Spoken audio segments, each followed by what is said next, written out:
இந்த சம் வந்து பாருங்கள், 10 ஆண்டு வட்டி விகிதத்தில் அரையாண்டுக்கு ஒருமுறை வட்டி கணக்கிடப்பட்டால் எத்தனை ஆண்டுகளில் ரூ. 6600 ஆனது 6930 மாறும் அப்படின்னு வந்து கேட்டிருக்காங்க. ஆனால் மேலே வந்து காம்பவுண்டன்ட் அப்படிங்கிற வார்த்தை வந்து தந்திருக்காங்க. ஸோ வந்து நம்ம வந்து காம்பவுண்ட் இன்ட்ரெஸ்ட் இதில் வந்து கண்டுபிடிக்கணும் இதை சரிங்களா.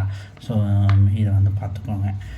இதில் வந்து ஆறு வந்து என்ன தந்திருக்காங்க, 10% வந்து தந்திருக்காங்க.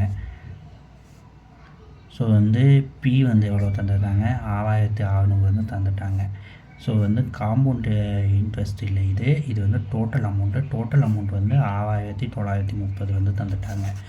ஸோ வந்து நம்ம வந்து காம்பவுண்ட் இன்ட்ரெஸ்ட் வந்து எவ்வளோ, இதில் வந்து இதை கழிக்கலாமா, அப்படியே டேரெக்டாக கழிச்சு போடுவேன். 330 ரூபாய் வந்து வரும்.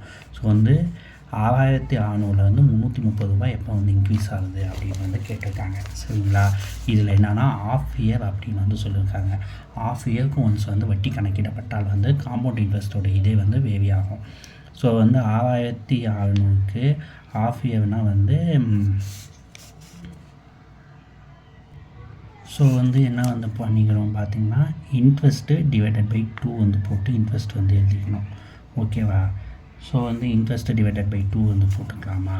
ஸோ வந்து 10 டிவைடட் பை 2 வந்து 5. எண்ணெய் வந்து ஒன்றாவே வந்து வச்சுக்கலாம்.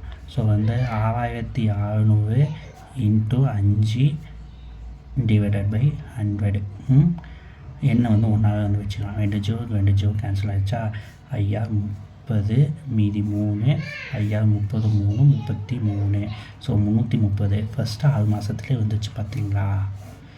ஸோ வந்து ஆன்சர் பார்த்திங்கன்னா பி 6 மாதங்கள் தான் வந்து கரெக்டான ஆன்சர்.